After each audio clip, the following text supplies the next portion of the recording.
Olá, doutora Clara Silva.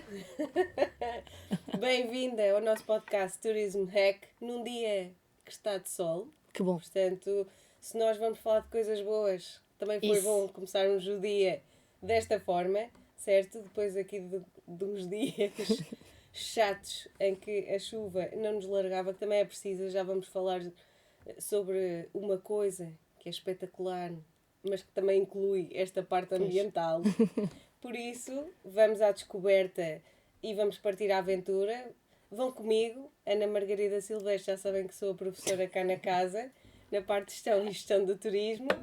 Portanto, quero partir hoje à descoberta com aqui a minha, eu ia dizer, colega de caminho, parceira de muitas coisas, e vamos partir à descoberta daquilo que é o oceano da sustentabilidade. Eu já posso dizer. Muito obrigada por teres vindo inspirar os alunos, tal como eu também fui tua aluna e também me inspiraste naquele dia e me abriste também os olhos para este mundo, que é um mundo, portanto agora fala-se muito, mas é um mundo mais complicado e específico do que aquilo que muitas vezes nós ouvimos falar no dia a dia. E para quem ainda não te conhece, gostava que falasses um pouco sobre ti. Está bem. Olha, Ana, obrigada. O doutora fica lá fora ao sol, que é bom, porque nós realmente somos colegas de jornada. Somos amigas e somos colegas e acho que temos aqui um propósito muito bom de podermos levar o nosso expertise e podemos também inspirar outras pessoas. E pronto, eu, em termos daquilo que tem sido o meu caminho, eu sou bióloga de formação académica, sou uma apaixonada pela natureza, por desafios que vêm deste contexto mais profissional e por ser desafiada, e tenho sempre a biologia no coração, ainda faço realmente alguns trabalhos, agora às vezes até esses trabalhos são até mais ao fim de semana, do ponto de vista da biologia, que me ajudam a desanuviar até do mundo mais corporativo e desta correria da consultoria. Por gostar de desafios, abracei a consultoria de sustentabilidade já há mais de uma década. Primeiro a trabalhar por conta de outrem e depois a trabalhar por conta própria e, portanto, neste momento, para além da consultoria de sustentabilidade, tenho também a formação, já são 15 anos a dar formação, a mentoria e sou cofundadora de uma empresa que é uma consultora de sustentabilidade atípica, pronto, que é a Earthwise Alliance, porque fazemos o que é o business as usual, mas também temos a regeneração como a nossa cerejinha no topo, portanto, um 2.0 da sustentabilidade. E portanto, há aqui muito que faço, para além das aulas da faculdade, dos artigos. Portanto, enquanto há desafios, eu gosto de os aceitar e acabo por ser um bocadinho a mulher dos 7 ofícios. Muito bem. Eu ia dizer, no minuto, quem é a Clara e como é que a ESG entrou para a tua vida? Olha, o ESG, pronto, a Clara já acho que no geral o minuto foi pouco, mas é o suficiente para dizer algo mais sobre mim. O ESG entrou um bocadinho por acréscimo, porque lá está, com a sustentabilidade veio esta obrigatoriedade de trabalharmos este tema, porque veio da Comissão Europeia todo este contexto de que temos que trabalhar a sustentabilidade com transparência e com compliance. E então, pois aí já posso te falar um pouco mais sobre o ESG, mas acabou por vir neste caminho de trabalho, porque as empresas, e falo essencialmente das empresas, porque ele é um acrónimo que foi trabalhado essencialmente para que as empresas consigam demonstrar, através de métricas, de indicadores, o seu desempenho em sustentabilidade. Exatamente. Subscrevo. Ia-te perguntar, melhor dizendo, o que é que tu achas que não é sustentabilidade? Falamos muito do greenwashing e coisas do género. O que é que tu achas que não é assim uma métrica para dizer esta empresa é sustentável? Olha, isto, pronto, é um mundo, e aqui falando entre a sustentabilidade e o ESG, porque a sustentabilidade, no fundo, é um caminho, é uma jornada que as empresas, e neste caso a sustentabilidade, como é um chapéu muito grande, não falamos só de empresas, mas falamos de organizações, devem tomar para poderem usar o negócio como uma força para o bem. E, mais do que a missão, a visão, os valores, é trabalharem com um propósito. Um propósito não de serem os melhores do mundo, mas os melhores para o mundo. Com a sustentabilidade como um principal driver do seu negócio, do seu business case, como quiseres. O ESG foi uma forma de colocar regras à própria sustentabilidade, porque há as fake news, como estavas a falar do greenwashing, e é verdade. Há muitas empresas que dizem que trabalham sustentabilidade porque têm boas práticas ambientais, boas práticas sociais, mas depois, se formos parametrizar ou se formos auditar, grande parte dessas boas práticas não aparecem efetivamente. Com esse greenwashing, até depois da pandemia, surgiu muito, a Comissão Europeia quis apertar o cerco.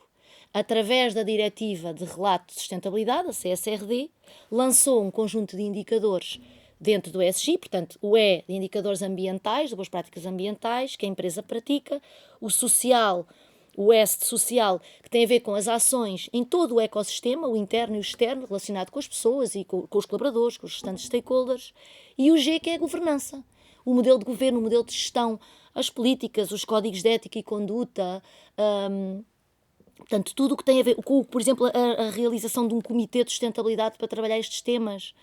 E, portanto, o ESG é uma forma de parametrizar, com indicadores, com metas, aquilo que é o desempenho da empresa na sustentabilidade. E, hoje em dia, o que é curioso é que isto entrou tão, primeiramente, numa moda, mas com uma moda de compliance, que depois passa a compliance, que hoje não são só as empresas que trabalham ESG. Hoje já temos municípios a fazer relatórios com ESG, por exemplo. Podemos ter até outro tipo de entidades a fazer esse tipo de trabalho, porque veem isto também com muita visibilidade para o mercado. Porque isto dá trabalho, dá. É preciso mexer com a cultura interna, e criar expertise nas pessoas.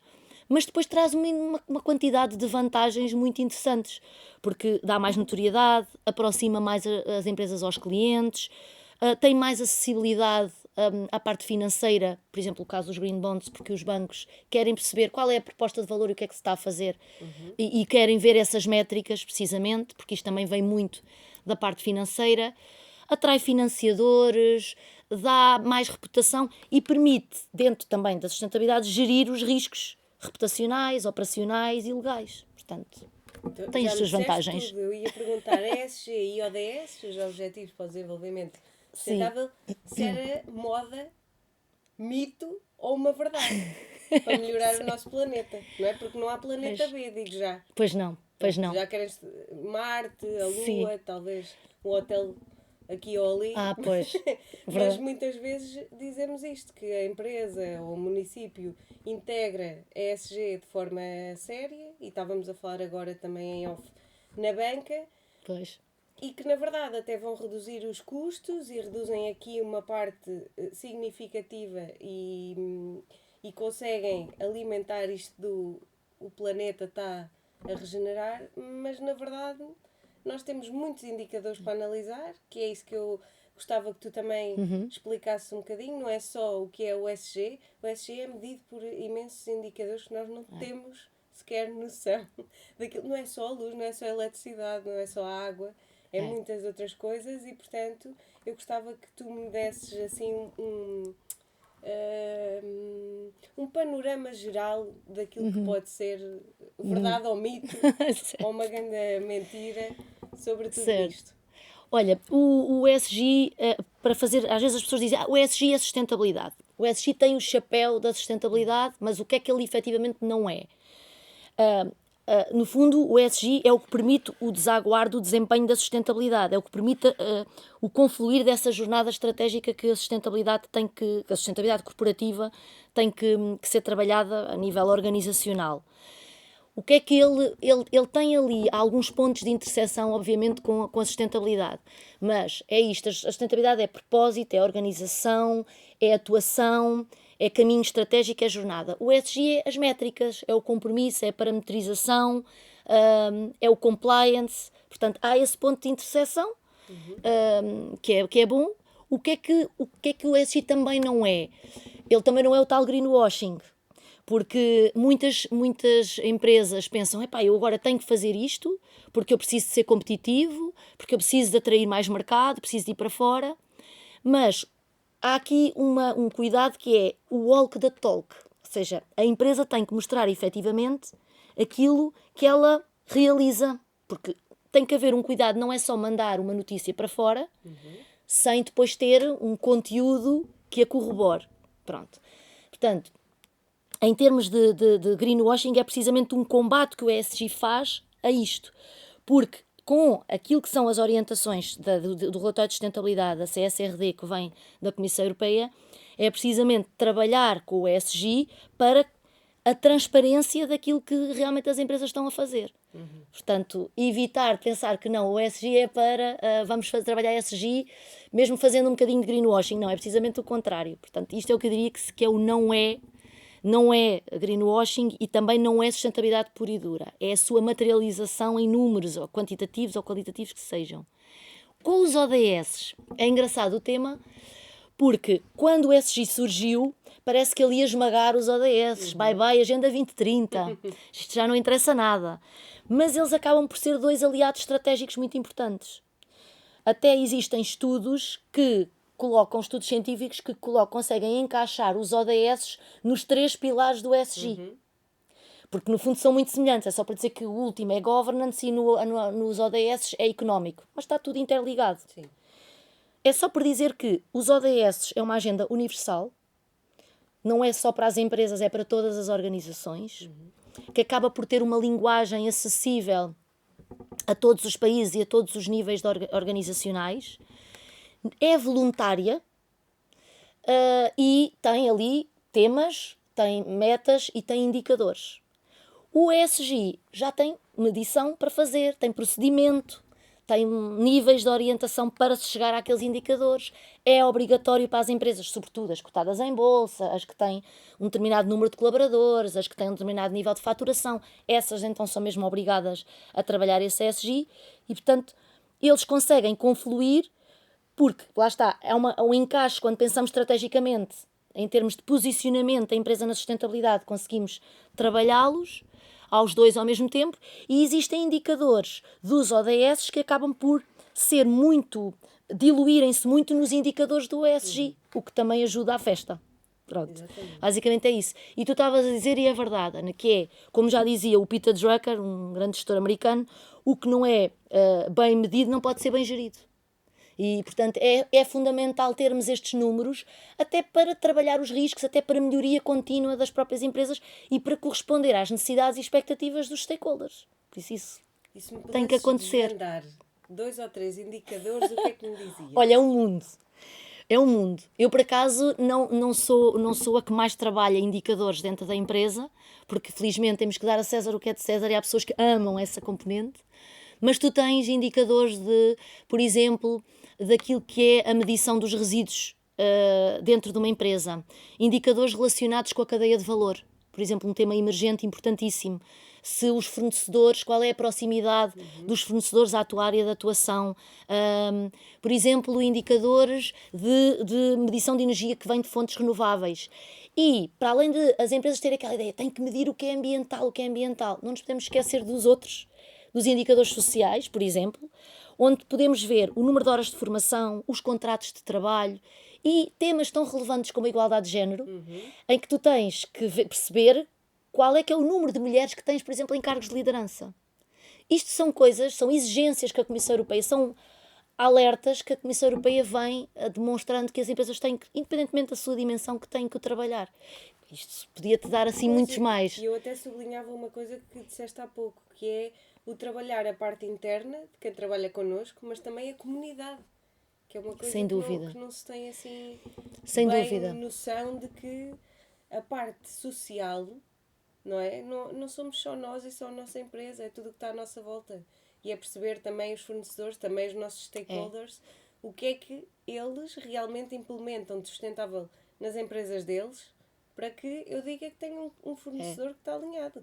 Até porque como é que tu podes dizer que queres apresentar todos estes dados para bancos ou para investidores ou o que seja, daquilo que estás a fazer em termos de boas práticas, em termos de ESG, quando depois na tua cadeia de valor tens fornecedores que usam plástico, que usam carrinhas a gasóleo ou o que seja para te vir transportar. Portanto, a pegada de carbono é outro tema que está ligado à CSRD e à taxonomia, que é medir esses âmbitos, o 1, o 2, sobretudo o âmbito 1 e o âmbito 2, perceber, então, mas como é que eu vou reduzir esta pegada da minha cadeia de valor, porque senão eu não consigo dar provas daquilo que faço no fim da linha, quando o que está para trás ainda não é sustentável. Por isso é que também as empresas muitas vezes são bons influencers, ou podem-se dar boa formação informal, ou incentivar até os pequenos fornecedores a mudar hábitos. Então agora vamos ao terreno. Já estamos a falar sobre ele. Mas eu gostava de perguntar qual é que foi o teu primeiro projeto de pôr as mãos na massa. Porque acho que é engraçado, e eu que venho desta parte de turismo e de hotelaria, e que a Clara também trabalha esta área, portanto dá-nos aqui uma visão de tudo o que foi, como é que foram os teus primeiros passos e também o que te surpreendeu ou não, neste caminho.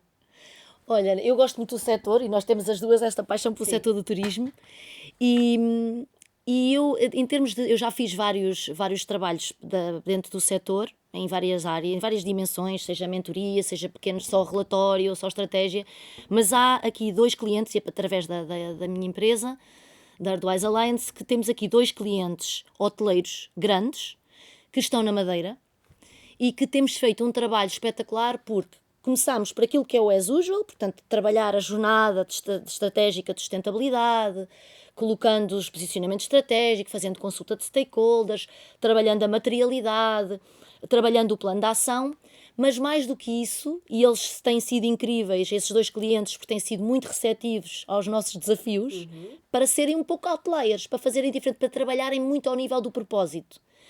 Que é dentro daquilo que é o plano de ação, e tem o relatório e tem feito também isso em nível de compliance, que é trabalhar em áreas que até então têm sido um pouco tímidas para o setor. Por exemplo, o well-being, trabalhar a saúde e bem-estar no setor do turismo. Tu sabes que os colaboradores vestem a camisola, gostam do que fazem, mas são muitas horas, é muita dedicação.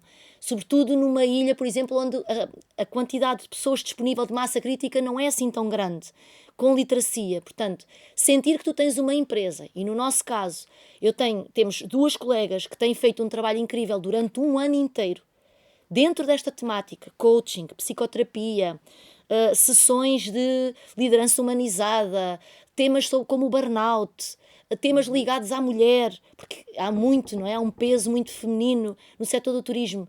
Portanto, é algo que mostra aos colaboradores que a empresa está com eles e eles sentem-se mais motivados, vestem mais a camisola, há muito menos turnover, portanto, há mais entrega. Isso tem sido um trabalho espetacular.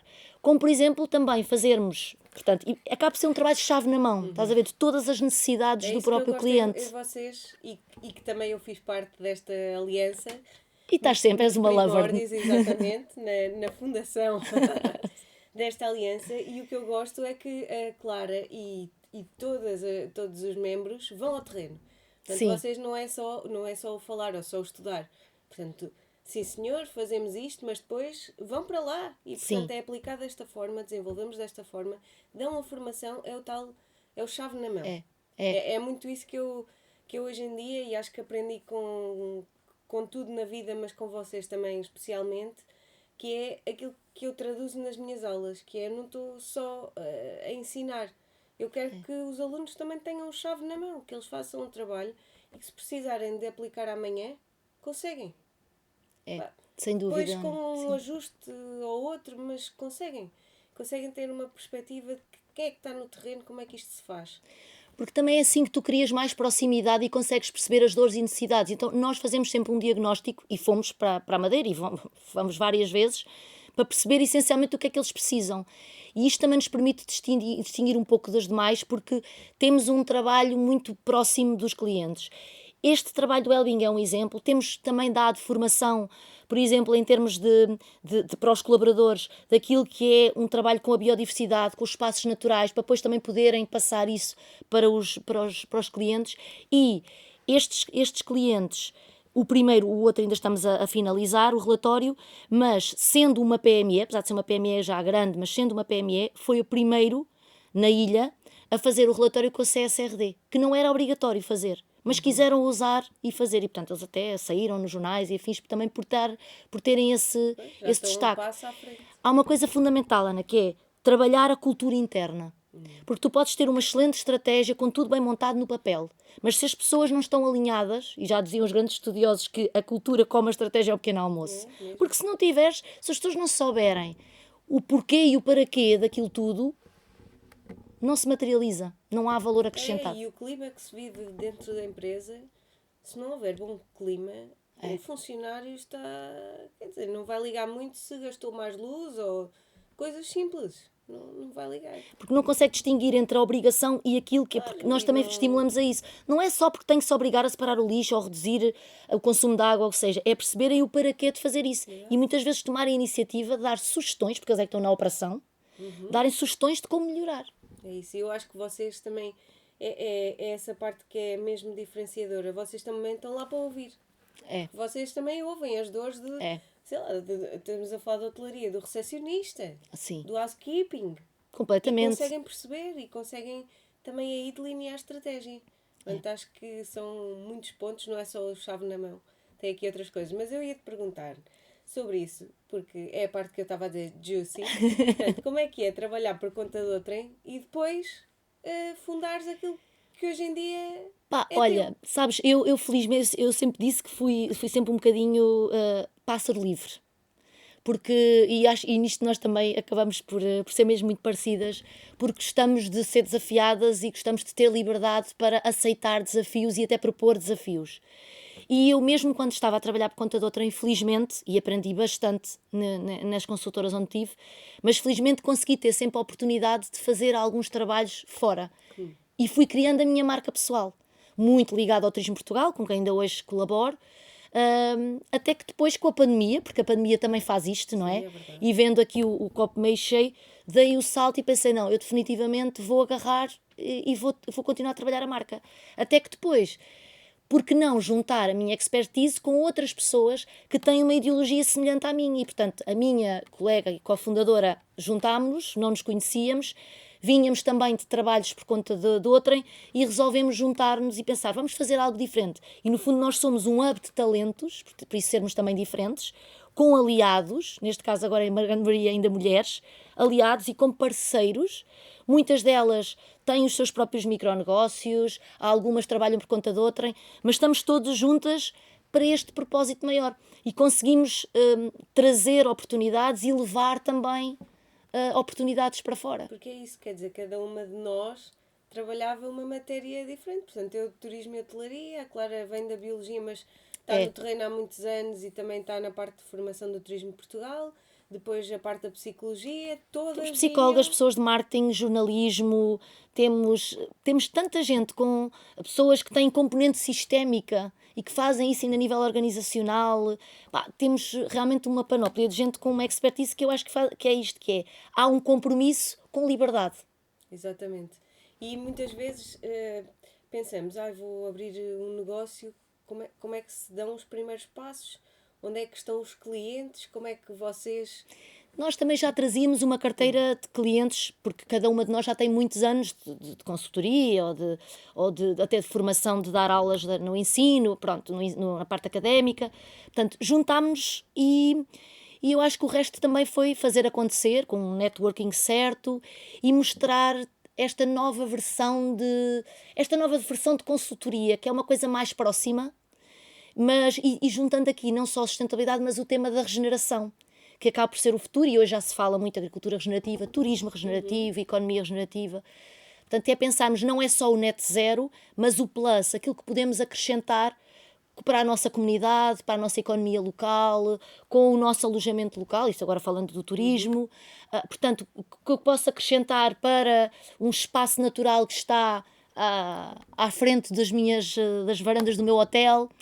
Percebes, Ana? É muito olhar, porque isto é o futuro, portanto a geração acaba por ser o futuro e estamos a ir por aí. E outra coisa que te digo ainda em relação a isto, que também com estes clientes hoteleiros foram os primeiros, e dizemos isso porque sabemos de fonte segura, em que nós integramos dentro da estratégia, não só a parte do ESG, dos ODS, mas os Inner Development Goals, que são uma ferramenta criada pelos nórdicos, que ajuda a desenvolver o saber fazer, o saber ser, o saber estar, ou seja, a desenvolver as power skills da cultura para trabalhar os ODS.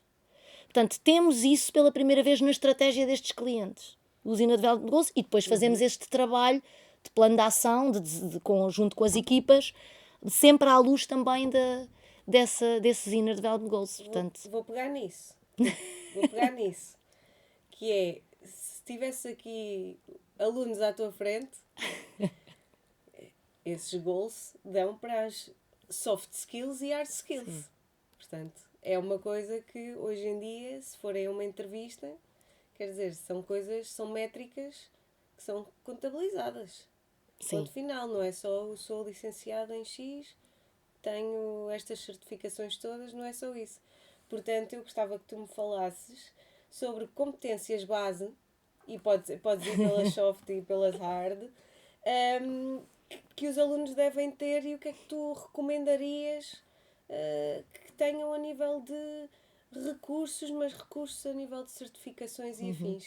Como é que se faz o caminho para chegar àquilo que tu és hoje em dia? Tu sabes que nós gostamos de ensinar, Ana, não é? Nós gostamos de passar esse conhecimento, e eu já há muitos anos que dou aulas, e agora falando sempre dentro do setor do turismo, porque depois tenho outras aulas de faculdade, mas no Turismo Portugal já dou aulas aos alunos de nível 5 já há 9 anos, de sustentabilidade no turismo. Felizmente este ano até houve mudanças na parte curricular, porque o Turismo Portugal, como saiu a nova estratégia de 2035 para a sustentabilidade e o programa que eles tiveram do 360 para incentivar os relatórios de sustentabilidade, fizeram bem em reformular e acrescentaram um módulo de ESG também, que vai agora acontecer neste próximo semestre.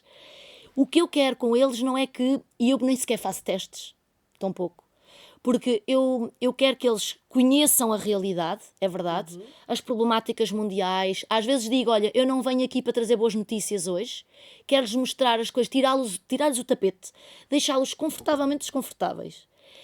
E depois, quero que eles pensem estrategicamente. Estão a um passo de ir para o mercado de trabalho. Vão ser managers, vão ser responsáveis de sustentabilidade, vão ser donos de um restaurante, o que seja. Como é que eles vão trabalhar as práticas de sustentabilidade nesse local de trabalho? Como é que eles vão fazer essa tal mudança de usar o negócio como essa tal força para o bem, como eu tinha dito há pouco? Portanto, é juntar o conhecimento da sustentabilidade, toda esta componente mais técnica, com esta capacidade de pensamento crítico, de trabalho em equipa, de criatividade, de problem solving, que é preciso, de resiliência, de flexibilidade, de resiliência. Portanto, estas power skills que são fundamentais para poder trabalhar depois as green skills. Portanto, é preciso juntar tudo. E eu gosto de os picar, de os instigar com isso. Porque senão como é que podem ser grandes pensadores ou grandes gestores, ou se depois só sabem a teoria? Quer dizer, isto é transversal a tudo. E eu ia recomendar, a nível de certificações, já temos, felizmente, o Turismo Portugal nisso. Sim. E falamos do Turismo Portugal, mas é, independentemente da área que estejam, podem fazer formação e certificação em sustentabilidade. O Turismo Portugal, lá está, é o chapéu, mas depois tem esta parte da gestão, tem esta parte financeira, tem não sei quantas coisas, e portanto também podem ser alunos um dia da Clara, tal como eu fui, e começarem a despertar, porque isto também cria novos caminhos. Portanto, um dia também eles podem ser consultores nesta área, mas mais do que isso, muitas vezes um intraempreendedor numa empresa consegue agarrar aqui, ou como tu estavas a dizer, o manager aqui da parte da sustentabilidade, ou mesmo num banco, ficar responsável por esta parte da sustentabilidade a nível da cadeia de valor, dos financiamentos, porque isto é um mundo para trabalhar, principalmente aquilo que estavas a dizer, que depois a Comissão Europeia lança aqui não sei quantas coisas. Que imaginem que têm uma empresa ou querem criar uma empresa e que existe financiamento a nível sustentável. Vocês já têm que saber um bocadinho para conseguir trabalhar aquilo, para conseguir dar resposta e ter aquele financiamento. Aqueles projetos SEED depois. Aquelas coisas que no mundo corporativo vocês depois vão lidar com todas essas expressões. Sabes, também é preciso, Ana, que eles percebam o valor acrescentado disto, porque, por exemplo, há desafios do ESG, e sobretudo desafios, por exemplo, para as pequenas empresas, que têm, por vezes, assim, uma manta de retalhos de boas ações, só que elas estão desconstruídas, não estão alinhadas numa estratégia. Às vezes é difícil, se calhar, perceberem o nível de investimento e o retorno que isto tem para o investimento a médio prazo. Então, há uma desconstrução e há estudos que se faz, até a Universidade Católica tem feito um estudo sobre isso. O BCSD Portugal fez um estudo há uns anos também, para perceber que isto depende também do grau de maturidade da empresa, do grau de investimento, da cultura interna, dos temas materiais que se quer trabalhar, porque há empresas que continuam naquilo que é a sua bolha de segurança, trabalhar higiene e segurança, trabalhar os resíduos, a água, mas há mais temas. Há a cadeia de valor, a diversidade, equidade e inclusão, há outros temas emergentes que têm que ser trabalhados nas outras dimensões, por exemplo, do ESG. Então, vais-me dizer aqui, pá, eu ia dizer uma única recomendação, mas vais-me deixar recomendações para quem quer trabalhar mesmo, pôr a mão na massa, nesta área da sustentabilidade. E vais-me dizer também, pelo menos uma ação que podíamos fazer amanhã para conseguir mudar o mundo. Olha, e também estávamos há bocado a falar em off por causa disso mesmo. Para além desta parte toda de consultoria, de formação, também tenho trabalhado muito a mentoria. E acho que a mentoria também é um pouco este acompanhamento, e ontem terminei mais um bloco de 12 sessões, porque hoje tu tens pessoas que querem mentoria para trabalhar todo este caminho estratégico nas empresas, e às vezes são coisinhas pequeninas, alojamentos locais, coisas. Estou agora a falar do turismo, precisamente porque é o teu tema. Mas também têm surgido muitas pessoas que a título individual querem mentoria para fazer reskilling, para mudar para a sustentabilidade, porque se identificam. Acima de tudo tem que haver paixão. Isso é a primeira coisa, têm que querer ser desafiadas, têm que sentir-se instigadas para pegar num tema da sustentabilidade e vamos lá desenvolver isto. Claro que podemos ser especialistas em generalidades e gostar de vários temas na sustentabilidade, porque há muita coisa tão interessante hoje em dia, e temos temas como o oceano, que está completamente emergente, a biodiversidade, que se estão a ligar às empresas e que era alguma coisa completamente impossível. Portanto, eu diria que as pessoas precisam de trabalhar essa paixão, procurar saber quais são os temas que querem desenvolver um pouco mais de expertise e, acima de tudo, como é que trabalhar as power skills, obviamente, porque são parceiras fortíssimas, são aliadas fortíssimas depois naquilo que é o seu desenvolvimento no mercado e, acima de tudo, como é que querem que o mercado as veja? Como é que se querem apresentar ao mundo? Qual é o seu tom de comunicação? Que tipo de performance é que querem mostrar? Porque eu acho que tu podes ser excelente, mas tu tens que mostrar a parte humanizada. Porque estamos num mundo VUCA, não é? Como se fala, volátil, complexo, ambíguo, incerto. Agora já se fala do mundo bunny, temos a parte da ansiedade, portanto já há tantas simbologias já. Portanto, temos que nos preparar para aquilo que nós temos como mais certo todos os dias, que é o incerto.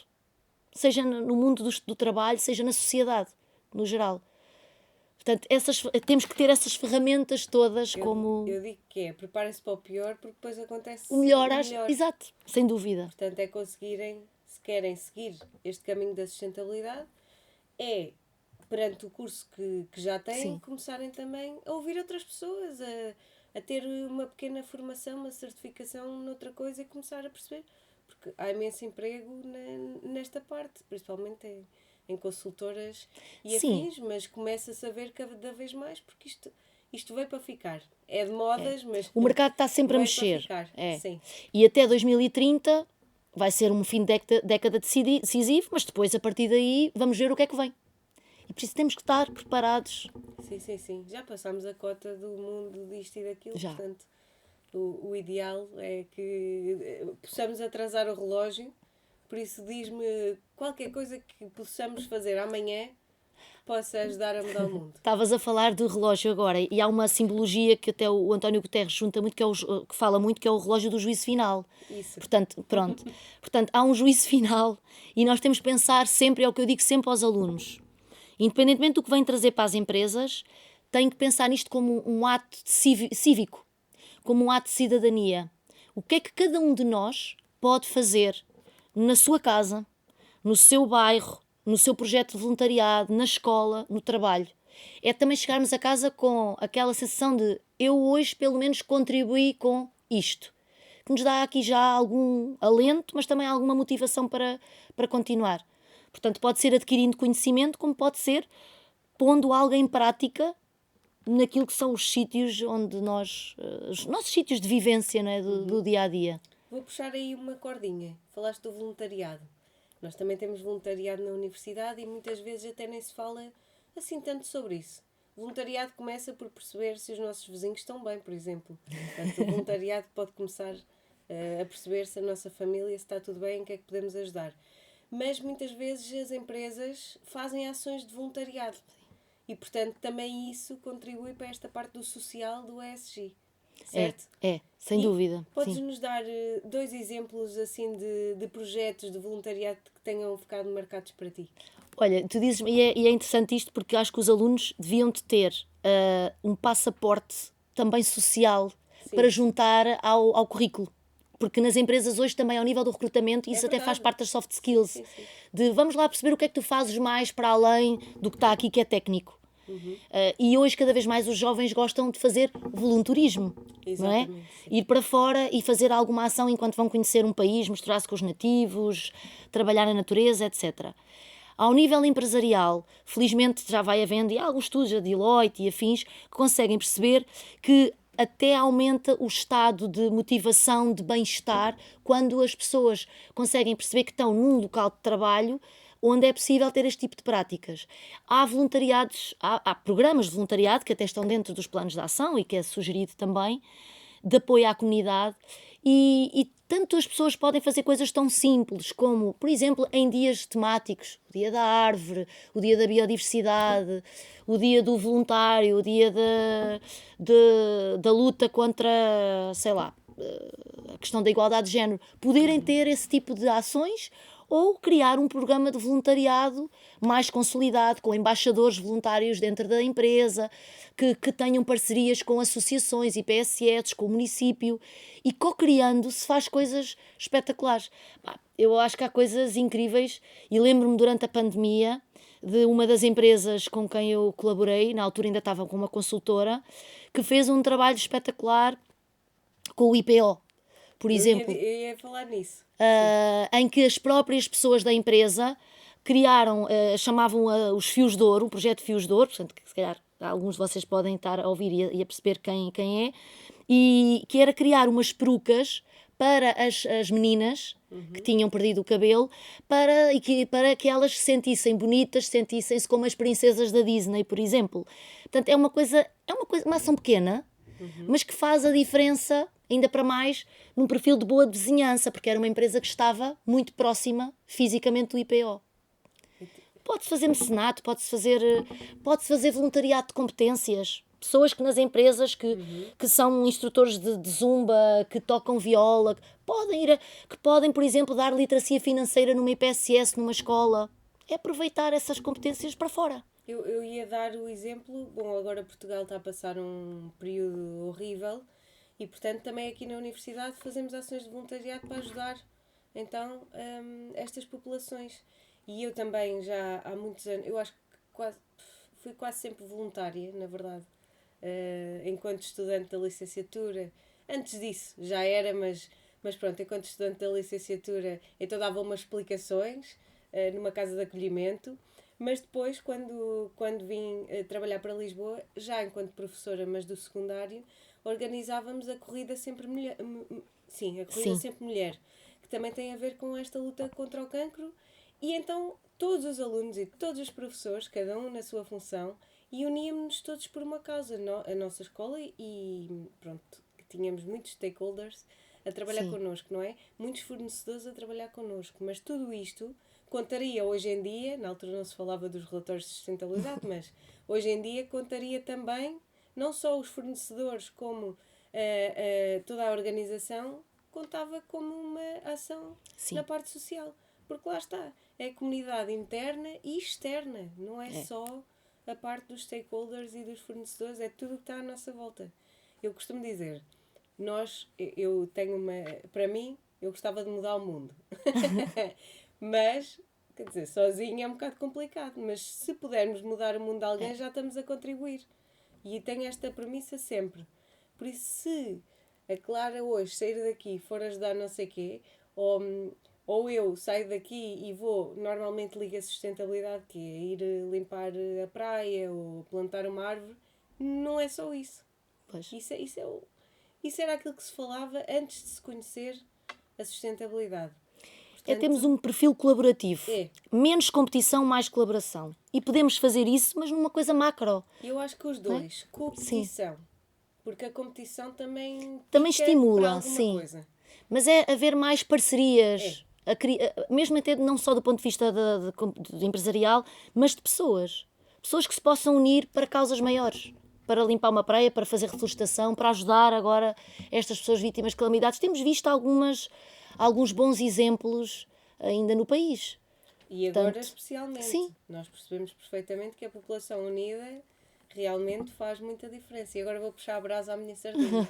Turismo é de pessoas para pessoas. Turismo e hotelaria e o que seja. Serviços. Quando falamos de serviços, estamos a falar de pessoas para pessoas e, portanto, é muito necessário que isto seja introduzido. Eu tenho a impressão que, para além da Agenda 2035, o que vier a seguir ainda vem com um cerco mais apertado, em que isto tem mesmo que estar já na cultura da empresa, já não é tem de fazer o relatório, já vai ter mesmo que estar integrado. Isso. Portanto, todas as empresas que queiram surgir agora tenham sempre esta perspectiva no horizonte, que apesar de serem pequeninos ou de serem empreendedores, o que seja, têm que ter sempre esta parte, como é que eu posso ajudar o planeta e quem vive nele? Portanto, ter um bocadinho, não é só o desperdício, os copos. Bom, também começou-se por aí. Começou-se por aí, mas pode-se ir muito mais longe, mesmo sendo pequenino. E mesmo a sensibilização. O facto de sensibilizar, da Clara ir já às escolas, da Clara dar palestras. Sim. Também isso é uma forma de contribuir para esta parte social e para tudo. E até esta nossa conversa. Exatamente. Que também sirva de inspiração para poderem começar a fazer essa mudança que estavas a perguntar. Exatamente. Portanto, amanhã quero novidades. Exatamente. Deixem-nos comentários. Mandem-nos mensagem nas redes sociais. Quero-te agradecer. Obrigada também, Ana. É sempre um gosto. Quero agradecer à equipa que está por trás. Quero agradecer também à nossa host, que é a Consul, que os alunos também estão sempre lado a lado connosco nestas produções. Foi um gosto receber-te. Também, Ana, obrigada. Gostava que toda a gente fosse à tua procura. Nós não podemos perder os próximos capítulos da Aliança. Sim, da Aliança. Procurem-nos também no LinkedIn ou no Instagram. Earthwise Alliance, pronto, também famosa. E a Clara Silva. Sim, também... e a Clara Silva, exatamente, que também tem a minha marca. Pessoal, através de mim também chegam à empresa, pronto. Mas olha, estamos cá. Comecem a perceber, também com a vossa inspiração, começam a perceber como é que é o mundo da sustentabilidade e que empresas é que existem também para além disto e quem é que são as pessoas, quem é que são os rostos por detrás. Que são inspiradores também. Não é? E quando nós lemos um relatório de sustentabilidade, não se tem bem noção de como é que foi a equipa que todo o trabalho de bastidores, sim, como é que isto se faz, qual é que é o dia-a-dia destas pessoas. Portanto, vão verificar isso tudo. Obrigada, muito obrigada. Ana, aos nossos ouvintes, muito obrigada também. Sigam a Universidade de Lusíada de Lisboa Exatamente. nas redes sociais também. E nós não te podemos perder, nem a ti, nem à Aliança, não podemos perder os próximos episódios. Muito certo. Obrigada. Obrigada.